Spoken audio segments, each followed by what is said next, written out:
अस्सलामुअलैकुम प्यारे बच्चों, मैं हूं आपकी रिफत मैम। आज हम क्लास 7th के सिविक्स का chapter how the state government works का कंटिन्यूएशन करेंगे। हमने पिछले लेक्चर में पढ़ा था लेजिस्लेटिव असेंबली और एमएलएस के बारे में। आज हम पढ़ेंगे a debate in the legislative assembly. Afreen, Sujata और बाकी सारे स्टूडेंट्स अपने स्कूल से स्टेट की कैपिटल गए हैं क्योंकि उन्हें लेजिस्लेटिव असेंबली जाना है। सभी बच्चे बहुत ही एक्साइटेड हैं। सिक्योरिटी चेकअप के बाद उन्हें सीढ़ियों से अंदर लिया गया। वहाँ पे एक गैलरी भी बनी हुई थी और एक बड़ा सा हॉल था। वहाँ पे बहुत सारे डेस्क्स लगे थे रोज में। असेंबली में डिबेट चल रही थी करंट प्रॉब्लम्स पे। डिबेट के दौरान एमएलए सजेस्ट करते हैं कि गवर्नमेंट को क्या करना चाहिए प्रेजेंट प्रॉब्लम्स के लिए। मिनिस्टर्स जवाब दे रहे थे कि वो स्टेप्स उठाएंगे प्रेजेंट प्रॉब्लम्स को सॉल्व करने के लिए। जो चीफ मिनिस्टर्स और मिनिस्टर्स हैं वही डिसीजन लेते हैं गवर्नमेंट को चलाने के लिए। जो भी वो डिसीजन लेते हैं वो लेजिस्लेटिव असेंबली को अप्रूव करना पड़ता है। डेमोक्रेसी में मेंबर्स क्वेश्चंस पूछ सकते हैं डिबेट में कि किस तरीके से गवर्नमेंट पैसा स्पेंड कर सकती है। तो पहला एमएलए जो है वो कहता है कि पिछले 3 हफ्तों से अखंड गांव में 15 डेथ्स हुई हैं डायरिया की वजह से। वो एमएलए बोलता है कि मुझे ये शर्मनाक बात लगती है कि गवर्नमेंट जो है वो इस सिचुएशन पे काबू नहीं पा रही है। मैं चाहता हूँ कि हेल्थ मिनिस्टर इमीडिएट स्टेप्स उठाए ताकि सारी प्रॉब्लम्स कंट्रोल पे आए।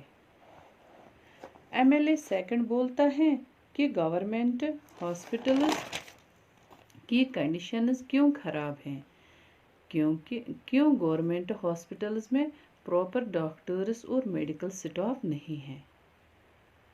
गवर्नमेंट हॉस्पिटल्स में इतनी सारी गंदगी है जिसकी वजह से काफ़ी बीमारियां फैल रही हैं। तो फिर थर्ड एमएलए बोल रहा है मेरी कॉन्स्टिट्यूएंसी है वो टोलपति है जहाँ पे पानी की बहुत किल्लत है। वहाँ की औरतों को 3 से 4 किलोमीटर तक जाना पड़ता है पानी लाने के लिए। वो कहता है कि आप लोगों ने कितने टैंकर्स वहाँ लगाए हैं पानी सप्लाई करने के लिए। आप लोगों ने कितने वेल्स और पॉन्ड्स को डिसइंफेक्ट किया है।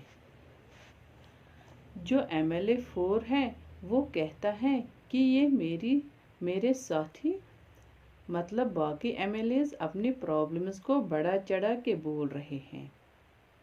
गवर्नमेंट ने स्टेप्स उठाए हैं इन तमाम सिचुएशंस को कंट्रोल करने के लिए और वाटर टैंकर्स भी सर्विस में रखे हैं। ओआरएस के पैकेट्स भिजवाए जा रहे हैं। तो प्यारे बच्चों, ओआरएस का मतलब होता है ओरल रिहाइड्रेशन सॉल्यूशन, जो डायरिया के वक्त लिया जाता है और गवर्नमेंट पूरी हेल्प कर रही है। एमएलए 5 बोल रहा है कि हमारी जो फैसिलिटीज़ हैं हॉस्पिटल में वो ख़राब हैं। हॉस्पिटल में ना ही डॉक्टर्स हैं और ना ही मेडिकल स्टाफ और कई सालों से डॉक्टर्स अपॉइंट ही नहीं हो रहे हैं। बाकी हॉस्पिटल्स में डॉक्टर्स काफ़ी लंबी छुट्टी पे जा रहे हैं जो कि एक शर्मनाक बात है। मुझे लगता है ये सिचुएशन बहुत ही बद से बदतर जा रही है। आप लोग कैसे इंश्योर कर रहे हैं कि जो ओआरएस की पैकेट्स आप लोग भेज रहे हैं वो सारी फैमिलीज़ को पहुंच पा रहे हैं। फिर एमएलए 6 बोल रहे हैं कि अपोजिशन मेंबर्स में मेंबर्स बेकार में गवर्नमेंट को ब्लेम कर रहे हैं। जो पहली सरकार थी उसने सैनिटेशन पे कोई ध्यान नहीं दिया, जिसकी वजह से बहुत ज़्यादा कचरा इकट्ठा हो गया है। उसको ठीक करने में हमें टाइम लगेगा। तो बच्चों, हमने अभी जो पढ़ा, ये डिबेट चल रहा था एमएलएज के बीच में। ये इसलिए था कि एमएलएज की रिस्पॉन्सिबिलिटी होती है गवर्नमेंट को रन करवाने में।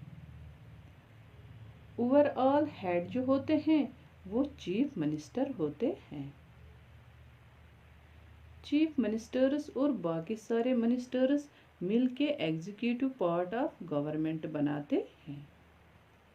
जो एमएलएज लेजिस्लेटिव असेंबली में होते हैं उन्हें लेजिस्लेचर बोलते हैं।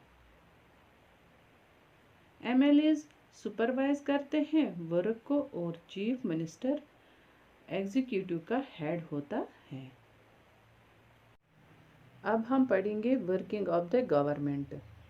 लेजिस्लेटिव असेंबली ही ऐसी जगह नहीं होती है जहाँ पे गवर्नमेंट के काम के बारे में डिबेट हो रहा होता है। इसके अलावा भी काफ़ी सारी जगहों पे डिबेट होता है, जैसे कि प्रेस कॉन्फ्रेंस, न्यूज़ चैनल्स वगैरह वगैरह। हेल्थ मिनिस्टर ने असेंबली के डिस्कशन के बाद प्रेस कॉन्फ्रेंस ऑर्गेनाइज की, जहाँ पे डिफरेंट न्यूज़पेपर एजेंसीज से लोग आए थे। वहाँ मिनिस्टर्स और गवर्नमेंट ऑफिशियल्स भी मौजूद थे, जिनसे गवर्नमेंट के बारे में क्वेश्चंस पूछे गए। प्रेस कॉन्फ्रेंस के बाद सारा जो डिस्कशन था उससे न्यूज़ चैनल्स पे और न्यूज़ पेपर्स पे रिपोर्ट किया गया। अगले हफ्ते चीफ मिनिस्टर और हेल्थ मिनिस्टर पाटलपुरम डिस्ट्रिक्ट गए। वो उन फैमिलीज़ के पास गए जिन्होंने अपने रिलेटिव्स को खोया है, और वो हॉस्पिटल भी गए जहां उन्होंने लोगों से इंटरेक्शन की। गवर्नमेंट ने डिसाइड किया है कि उन फैमिलीज़ को पैसा दिया जाएगा जिन्होंने अपने रिलेटिव्स को खोया है। चीफ मिनिस्टर ने ये भी कहा कि सैनिटेशन की ही प्रॉब्लम नहीं है, लेकिन यहाँ पे साफ पानी की भी किल्लत है। उन्होंने कहा कि हाई लेवल इंक्वायरी कम्युनिटी से पूछा जाएगा, डिस्ट्रिक्ट लेवल पे लोगों की नीड्स देखने के लिए और सैनिटेशन फैसिलिटीज़ प्रोवाइड करने के लिए, और मिनिस्टर्स को रिक्वेस्ट की जाएगी वाटर सप्लाई प्रोवाइड करने के लिए। जैसा कि आपने देखा, चीफ मिनिस्टर और बाकी सारे मिनिस्टर्स को काम करना पड़ता है। वो ये सारा काम बहुत सारे डिपार्टमेंट्स की मदद से करते हैं, जैसे कि public workers department, agriculture department, health department, education department वगैरह वगैरह। इन सभी मिनिस्टर्स को लेजिस्लेटिव असेंबली में जवाब देने पड़ते हैं, तमाम सवालों के, और मीडिया में भी इन्हें जवाब देना पड़ता है कि प्रॉपर स्टेप्स लिए जा रहे हैं लोगों के लिए। गवर्नमेंट नए रूल्स को स्टेट में लागू करती है, सैनिटेशन के रिगार्डिंग और हेल्थ से रिगार्डिंग।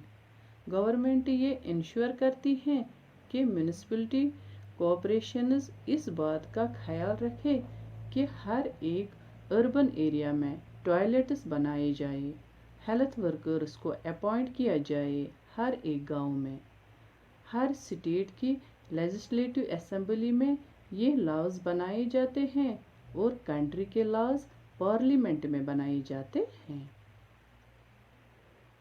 डेमोक्रेसी में लोग होते हैं जो एमएलएज को इलेक्ट करते हैं, जिसका मतलब लोगों के पास ही मेन अथॉरिटी होती है। रूलिंग पार्टी के मेंबर्स जो होते हैं वो गवर्नमेंट बनाते हैं, और कुछ मेंबर्स को मिनिस्टर्स अपॉइंट किया जाता है, जो कि चार्ज लेते हैं بہت سارے ڈپارٹمنٹس کا، جیسے health department, education department etcetera. اور کوئی بھی کام جو ان ڈپارٹمنٹس میں کیا جاتا ہے وہ لیجسلیٹو اسمبلی اپروو کرتی ہیں. تو پیارے بچوں، اس کے ساتھ ہی ہمارا یہ چیپٹر کمپلیٹ ہو گیا ہے. باقی وسلام، اللہ حافظ. Stay home, stay safe.